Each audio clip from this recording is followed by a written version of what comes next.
بسم الله الرحمن الرحيم. الحمد لله رب العالمين، وأشهد أن لا إله إلا الله ولي الصالحين، وأشهد أن سيدنا محمدا عبده ورسوله سيد الأنبياء وخاتم المرسلين. اللهم صل وسلم على سيدنا محمد وآله الطيبين الطاهرين وأصحابه المنتجبين، أما بعد،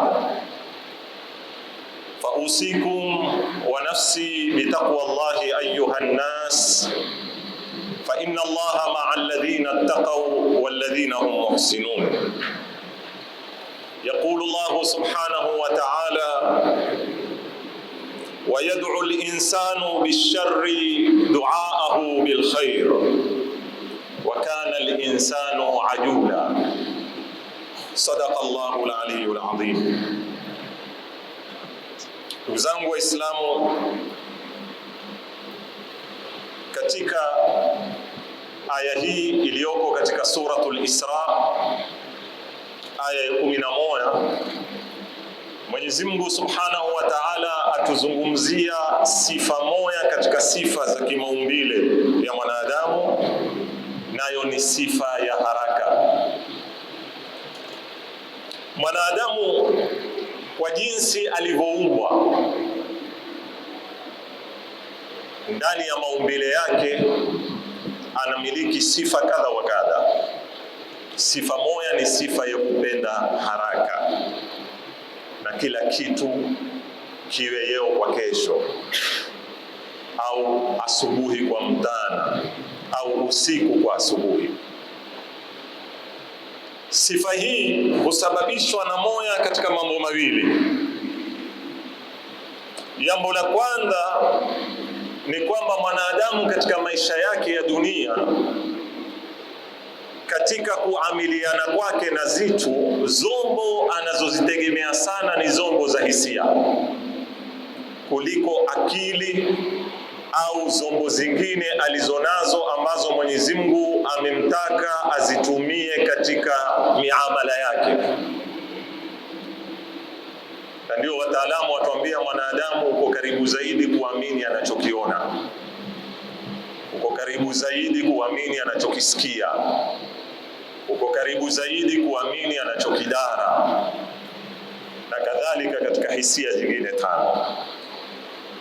Sasa picha zinazogurishwa na hisia zake zikaetwa katika bongo lake au katika fikra yake, zina athari zaidi kuliko kuipa nafasi akili ya kufikiri katika kuzikagua picha zile. Na hususa kutakapokuwa katika picha zile kumetiwa zitu zaitwa muathirat. Kuna mambo ya kuvutia kiasi fulani, kuna kupendeza kiasi fulani, kuna uzuri kiasi fulani, huenda akaathirika kwa haraka kuzitaka zitu zile. Hili ni sababu moja. Sababu ya pili, wataalamu wanaotuambia inaosababisha mwanadamu kuwa na tabia ya haraka ni masala ya anapokisoma kitu au jambo lolote ambalo yeye hayalipata. Mfano, mtu asokuwa na mke wakati anapowasoma wenye wake, mtu asokuwa na gari wakati anapomsoma mwenye gari, mtu asokuwa na cheo kama ubunge mkubwa aina wowote, meneja mahala, wakati anaposoma asizokuwa nazo, mara nyingi huwa akiangalia upande wa mazuri bila ya kubalance na matatizo yake, wakati hanacho yeye. Taona wewe ukimwona mtu ni mkubwa, katika fikra zetu mara nyingi huwa tuwaona yule hulala katika kitanda cha nini, cha hariri. Wewe huwa ukimwona akitembea ufuetwe na watu, akishuka huwekewa taraja, akipanda ushikwa mkono, akitembea si ufanya kadhaa, akitaka kunwa mai huwekewa, akipepesa ufanya nini, usikizwa.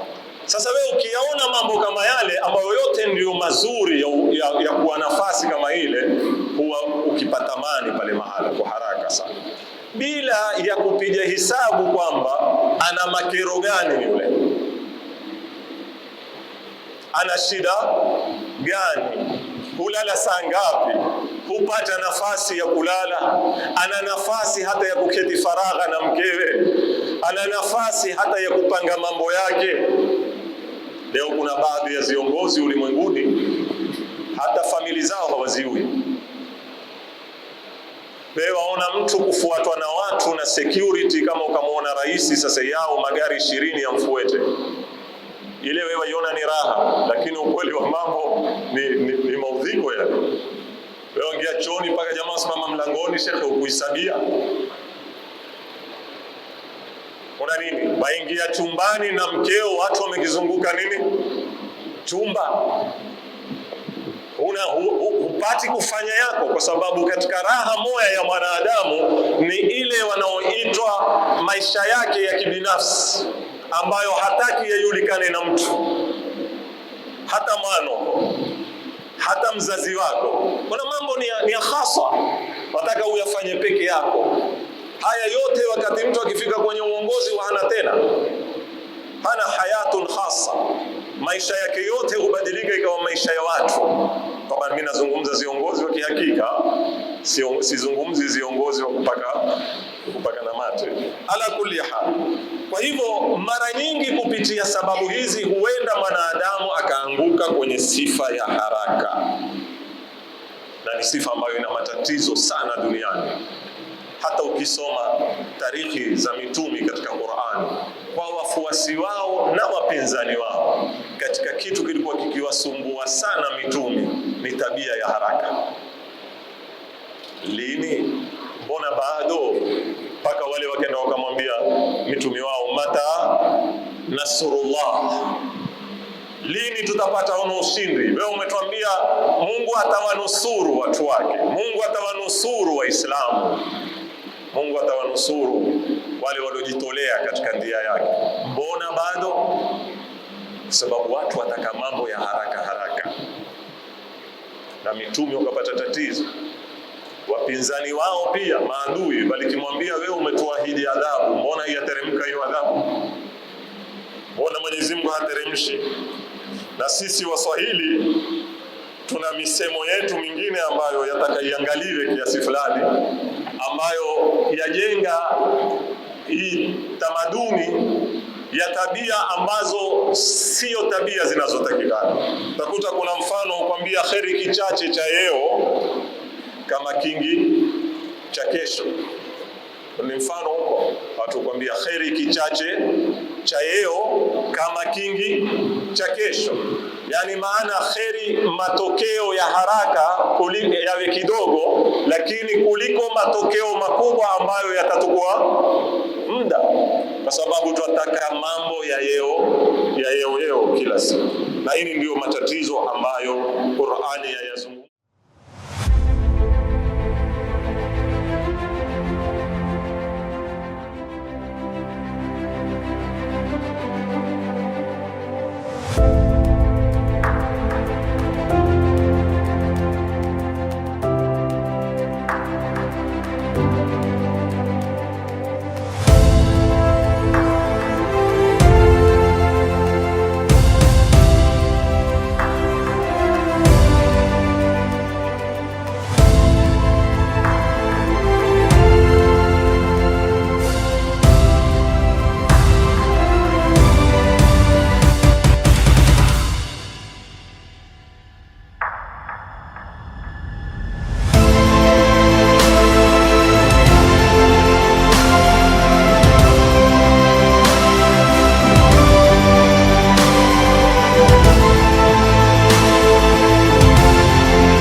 atuambia, isikizeni hii aya fupi, wa yad'u al-insanu, utamuona mwanadamu huomba dua haraka atakayamu, na lile analoliomba bisharri ni shari kwake, yeye afikiri ni kheri. Kucheleweshewa asipewe ndio kheri kwake. Wa yad'u al-insanu bisharri du'aahu bilkhair, anaomba Mwenyezi Mungu, amuomba Mwenyezi Mungu mambo ambayo ni ya shari kama anaotaka kupewa kheri. Kisha Mwenyezi Mungu asema tatizo ni nini? Wa kana al-insanu ajula. Yote yasababishwa na tabia ya haraka alonayo mwanadamu, ambao Bwana Mtume Muhammad sallallahu alayhi wa alihi wasallam atuambia katika hadithi tulioihifadhi kutoka madrasa ibtidaia. Na hadithi tunasomeshwa, al-ajalatu at-ta'anni min Allah wal-ajalatu min ash-shaytan, utaratibu watokamana na Mwenyezi Mungu Subhanahu wa Ta'ala, haraka yatoka kwa nani? Kwa shetani. Mambo ya haraka haraka hayana baraka, hayana hikma. Hadithi alopokewa al-Imam Amirul Mu'minin Ali ibn Abi Talib alayhi salam atuambia, al-ajulu mukhti'un walau malak wal mutaanni musibun walau halak, mwenye haraka ni mkosa, angepata kitakacho. Sikilizani vizuri, mwenye haraka ni nini?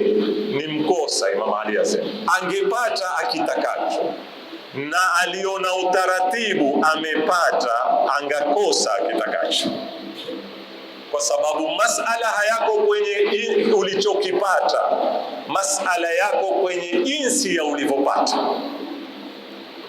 Tawapa mfano leo katika ulimwengu wa kule, ulimwengu wa haraka. Kutajirika ni nini? Ni haraka. Sisi tulikuwa na zamani, mazee wetu, mababu zetu, katika jamii zetu kuna matajiri. Ukiwasoma historia zao matajiri wale, utaona wengine walianza kuzanya papa, wengine walianza kuzanya makaa, wengine walianza kuzanya zitupa za mafuta mazuri, wakapanda akafungua kiduka, akapanda akafungua wholesaler, akapanda akawa na wholesaler la pili, kwa muda wa miaka 20 30 mpaka akafika kilele akaonekana ni tajiri. Lakini ulimwengu wa leo una matajiri wa kulala usiku kuamka asubuhi shatajirika. Amelala usiku walideni mtuzi qardha kama wadenavo, akiamka asubuhi ni multi millionaire. Sasa suala langu ni hili, huwaje mtu akatajirika kwa siku tatu? Sitaki kuwatuhumu watu wote, hasha lillah. Wengine wameokota mbari, yumkin kwamba ni kitu cha halali, sio tusinene kila alotajirika haraka ni mtu muovu. La, kuna bahati yaweza kutokea, lakini bahati kwa watu wote. Sasa ndio utakuta leo watu wengi wamekuingia kwenye madili ya madragsi, sababu leo wewe ukiteza mtezo mmoja wa mzigo ukafaulu, ukapitishwa kisawasawa, wewe umetengeneza mamilioni ya nini? Ya senti. Leo ndio tumekuwa tunatengeneza shortcut za kupata utajiri wa haraka. Utakuta mtu ni madili ya kisiasa, kumetengenezwa project za urongo, zimekwenda zimetengenezwa, mtu baina ya usiku na asubuhi imepitishwa, watu wameagana, ule anatengeneza milioni 20, ule anatengeneza milioni 10, ule anatengeneza milioni 30, mali ya umma. Kisha tukajihalalishia tukanena mali ya serikali ufaa kujepa. Ufai kujepa. Serikali ni nani? Hakuna mtu anakula serikali, shehe. Wewe unapojepa mali ya serikali wanijepea mimi, wewe mwingine, ni hizi shilingi 3 tukati wao sisi. Ukinunua sukari wakati wa shilingi 3, ukinunua mtee wakatiwa, ukipanda boti kuna ushuru, ukipanda gari kuna ushuru. Zile shilingi 2 na 3 ndio zisikilia mamilioni zikaletwa kwenye serikali. Sasa wewe uenda ukuzijepa zile, umetujepea sute. Masala ya serikali kwamba ni mtu hayulikani, zina wenyewe zile senti, si mmoja. Ukiamka umetajirika, ndio matatizo haya. Hadithi nyingine yatuambia innama ahlaka an-nasa al-ajala, kilichowaangamiza watu ni haraka. Kilichowaangamiza watu ni tabia ya nini? Ya haraka. Walau anna an-nasa tathabbatu lam yahlik ahad, lau watu walikuwa na tabia ya polepole na kuyafuata mambo kwa zipimoze, hakungeangamia mtu. Hizi ni baadhi ya hadithi, na ziko hadithi nyingi zinatusisitiza sisi suala la kuwa wapole, kwa sababu ndugu zangu, tabia ya haraka inaita matatizo mengi katika dunia, sawa katika mustawa wa mtu binafsi au katika jamii. Maamuzi ya haraka, takuta mara nyingi twajuta sisi kwa sababu ya hamasa ya kuchukua maamuzi, pressure ya hisia, emotionally. Tuone kijana hataki kusikia, hataki kurudi nyuma, wajaribu kumfahamisha, huna experience wewe, bado hapa, usitukue uamuzi huu. Kenda ukaingia mahala, badala ya kutatua tatizo ukaongeza tatizo. Ndugu zangu Waislamu, isipokuwa tu haraka ya ruhusiwa na yapendekeza mahala pamoja, si kila haraka mbaya. Haraka ikihusu mambo ya dunia usifanye haraka, piga hisabu, pima. Mtume akwambiaje? Idha aradta an taf'ala amran fatadabbar aqibatahu fa in kana khairan famdhi wa in kana sharran fantahi. Ukitaka kufanya jambo, zingatia mwisho wake, pika, uliza, tafiti, chunguza mpaka uone hili linao matokeo mazuri, fanya. Halina matokeo mazuri, watana nalo. Mambo yako ya dunia, mambo ya akhira hayana kuchelewesha. Wezi mtu kwambia bwana kumeadhiniwa twendeni tukaswali, kwambia haitaki haraka. Tuko vizuri sana. Sisi tumeambiwa al-ajalatu minash shaitan, haraka itatokana na shetani. La. Haya mambo ya Mungu haya. Mungu ashakupigia hisabu, si wewe mwenye kupiga hisabu. Mambo unaotaka utulie upige hisabu ni mambo yako wewe unaoamua. Mungu amekwambia hiji, umepata uwezo, usinene ngoja nipige hisabu bwana. Pengine mwaka huu si mzuri, mwaka ujao si mzuri, tutakwenda baada ya miaka 10. Ndio Mwenyezi Mungu katika Qur'ani ametuambia fastabiqul khairat, shindana nani mbio, nani atafanya mambo ya nini? Ya khairi. Wasabiqu au sabiqu ila maghfiratin min rabbikum, fanyani haraka, asri'u. Kwa hivyo masala ya ibada, masala ya akhira, kila ukifanya haraka ni uzuri. Kwa nini? Kwa sababu hakuna ayuwao kesho huko ama hako. Usinene nitafanya kesho. Wataka kutoa sadaka, toa. Usinene wata kesho. Wataka kumsaidia mtu, msaidie, usiwate kesho. Hadithi yatuambia kutoka kwa Imam Sadiq, asema babangu alikuwa akinihusia, akiniambia idha hamamta bi khairin, ukinuia kufanya khairi, fabadir, fanya haraka, fa innaka la tadri ma yahduth, kwa sababu wewe hujui litakalotokea. Waweza ukaamka ushakufa ukaikosa ile khairi. Ndugu zangu Waislamu, kwa ufupi, sitaki kurefusha sana leo. Kuna akdu nikahi hapa baada ya salati al-Jumaa, na misikiti mingine huwa wamemaliza mapema, tusiwatie watu katika matatizo. Kwa hivyo namaliza khutba yangu kwa ufupi na matukio yaliyotokea Kenya, ambayo sitaki kusimama sana leo. Nataka tu kutanabahisha, tuwe na hadhari na ndimi zetu na kalamu zetu za zanda. Siku hizi watu huandika kwa zanda, sio? Hakuna tena. Kioo huandikwa kwa nini? Kwa chanda chako na ulimi wako. Tusitupe maneno ovyo ovyo kabla sura haijawazi mbele zetu,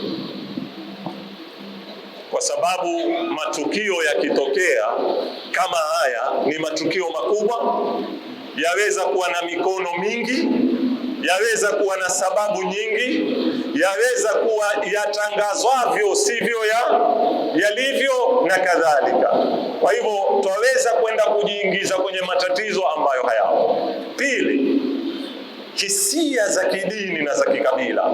Ukifuatilia mitandao ya kijamii leo, baada ya kutokea matukio kama haya, utaona kumeanza lugha za kutukanana kidini na lugha za kutukanana kikabila, na kulengwa watu wa dini fulani ama kulengwa watu wa kabila fulani. Fini haya, ndugu zangu, mimi nataka munisikilize kwenye nukta hii. Sisi ndio tunaolipa thamani kwenye mambo kama haya. Sisi ndio tunaulipa thamani kubwa yakitokea mambo kama haya. Leo ukiamka asubuhi ilikuwa kumetulia, mara utaanza kusikia ule ametukuliwa, ule amepotea mabarabarani, mambo yafanyika Nairobi, inspection upigwa boti za kutoka Rasini, mambo kadhalika. Haya, ile boti yatoka Rasini na Kizingitini, pale upigwa inspection. Ala kulli hal, nafikiri wengine unena siku zile silaha zilitoka huko Bajunini zikasilia Nairobi. Mwenyezi Mungu Subhanahu wa Ta'ala atatulinda na atatuhifadhi na atatujalia min alladhina yastami'una alqawla fayattabi'una ahsana. Wallahu Subhanahu wa Ta'ala yaqul wa biqawlihi safa'u qulubi adh-dhakirin wa idha quri'a alqur'anu fastami'u lahu wa ansitu la'allakum turhamun. Wa qala 'azza min qa'ilin 'alim فإذا قرأت القرآن فاستعذ بالله من الشيطان الرجيم. أعوذ بالله من الشيطان الرجيم. بسم الله الرحمن الرحيم. والعصر إن الإنسان لفي خسر إلا الذين آمنوا وعملوا الصالحات وتواصوا بالحق وتواصوا بالصبر. بارك الله لنا ولكم بالقرآن العظيم وصفى قلوبنا بصفاء الذكر الحكيم وجعل منقلبنا إلى جنات النعيم. وأستغفر الله العظيم لي ولكم ولسائر المسلمين فاستغفروه إنه هو الغفور الرحيم وهو البر الكريم.